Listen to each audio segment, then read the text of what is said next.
Hello, everyone.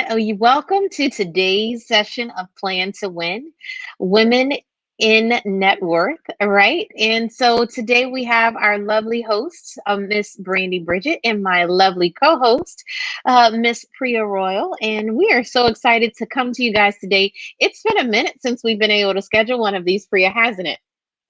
Absolutely. Life just gets in the way. I think that's what happens when women plan to win. But it is lovely seeing you again.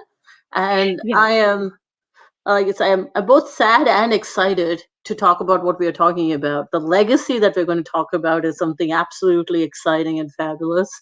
Yeah. The reason we're talking about the legacy is extremely disheartening. And this brings back the reason we're saying that creatives and artists and entrepreneurs need to plan, need to understand finance, need to develop a community of people who can support them. And we are, finance and legal experts in our field, and we know what it takes to really nurture each other and build each other. So, with that, do you want to present our title for the day, Brandy?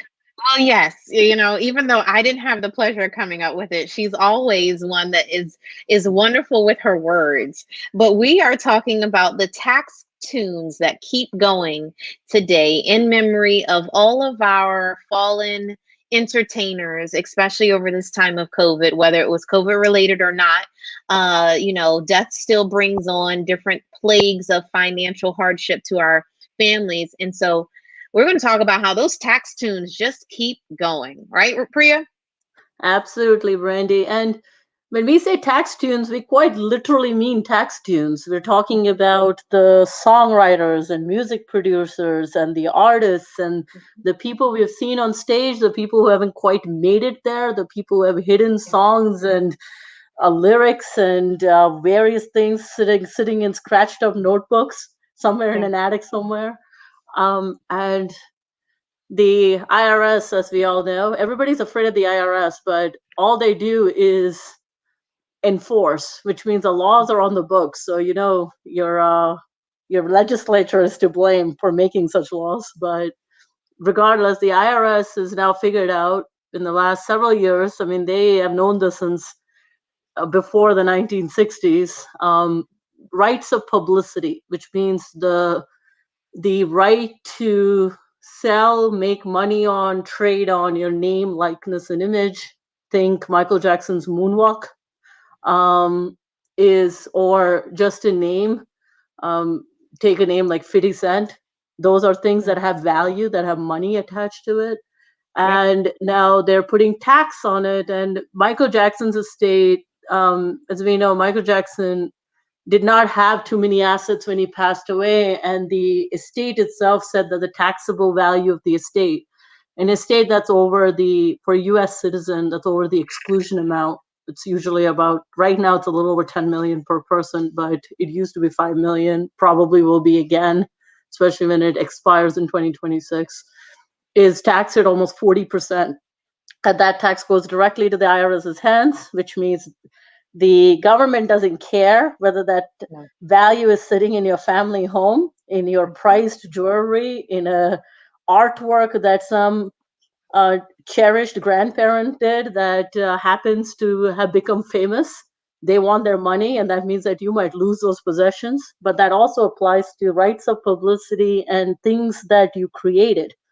So for the news we read about was DMX, and some reports said that he was worth a negative $10 million. For somebody Yep. like me, the first thing I noticed was that most of his songs are still owned by a bunch of record companies. One of them, he was the record company owner. Hmm. And that means that those songs probably have value, and that is intellectual property value, which means he probably was not worth a negative $10 million. And if those songs are really valuable, you can put a plus sign in front of that. And that means, do your math of 40%, and we're looking at a big estate tax charged to a family that probably has not a dime in their hands, because the family has already said they had no plans to license or sell or do anything with the songs. Um, and then on top of that, I think the accounts are that he had 15 children. There, as far as I know, there wasn't any serious estate planning done for him or business planning.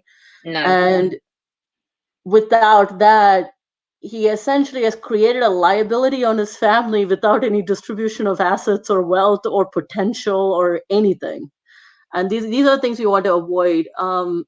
And the IRS is still sitting on a case for a couple of years for Michael Jackson. I spoke about it at the National Appraisers Conference a couple of years ago with the judge who was deciding the case, by the way. Wow. And yeah, the thing that came out of it was that they valued Michael Jackson's rights of publicity. That means the value of his image, his name, his likeness, that moonwalk at almost $150 million.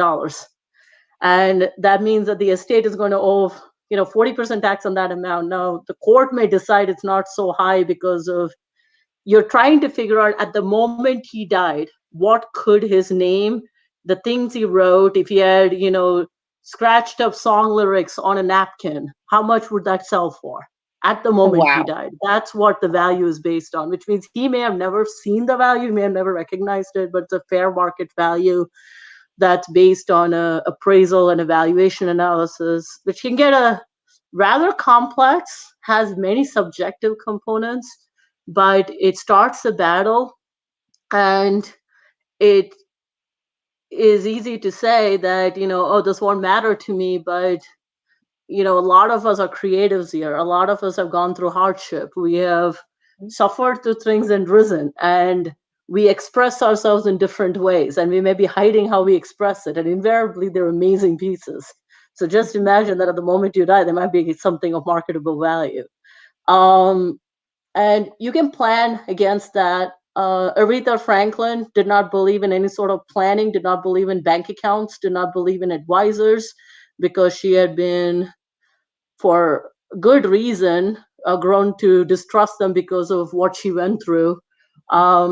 But at the same time, that also meant that her lack of planning created a fight over assets between her children, and nobody knows what the value of a right of publicity and the value of those unwritten or unsung songs are right now. And that is something the IRS is going to figure out, and the estate has to figure out in order to be in compliance to file the return.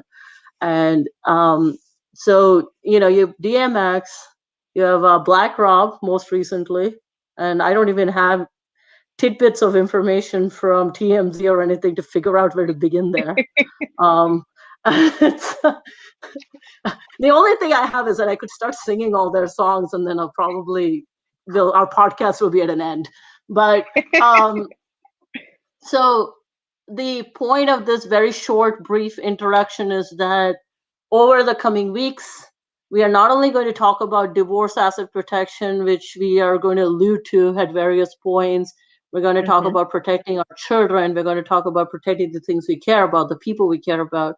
But we're going to talk about all the creative things and how it comes into tax planning, finance. How do you grow it?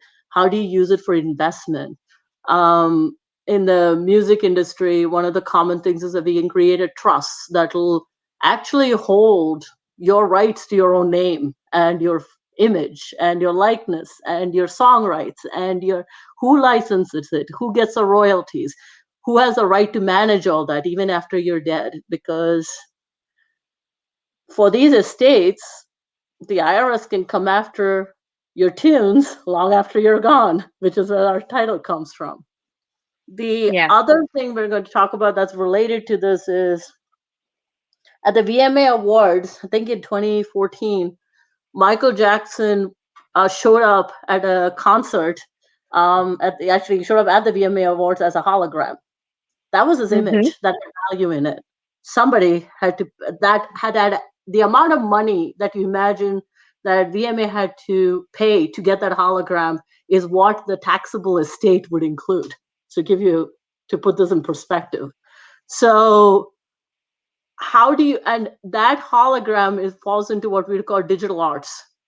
And art is also something that comes in with the music industry and the creative industry. And how do we protect that? Can you split it? can you give to exhibit in a museum or be used in a movie, but still restricted forever and ever and down the generations and down the dynasty? The answer to all of that is yes.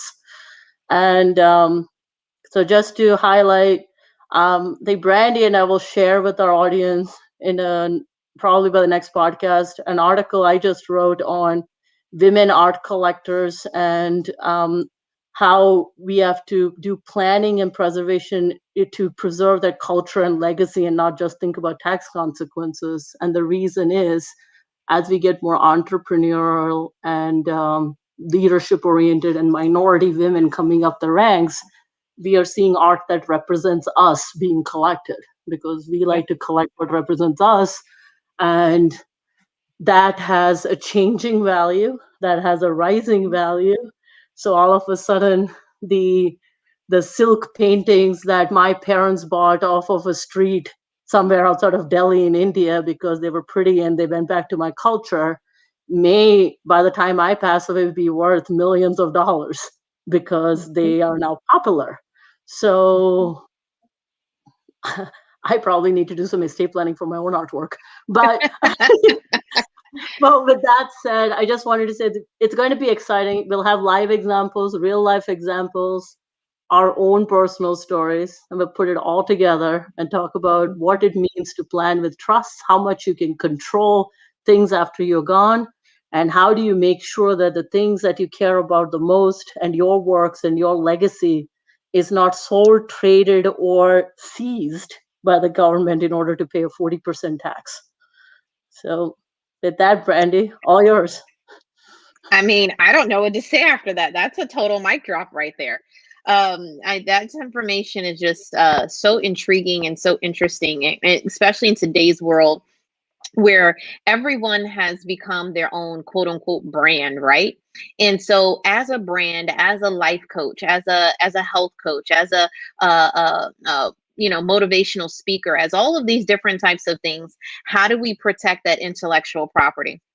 How do we draw that line, and how do we make sure that we don't leave the burden of that financials onto our family when we leave? And so I'm excited to be able to take this journey with you, Priya. And we want to make sure that the tax tune does stop at some point in time and that the record doesn't keep going for all of our entertainers, our artists, and those in the arts world.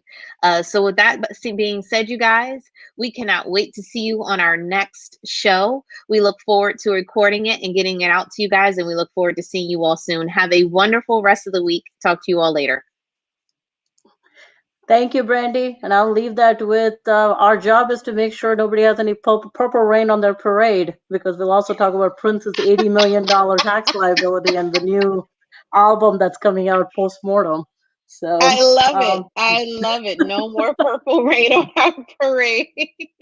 With that being said, you guys, you have to come back because she's got a ton of them. So we can't wait to see how they unfold over time. We'll talk to you guys later. Bye. Thank you. Take care.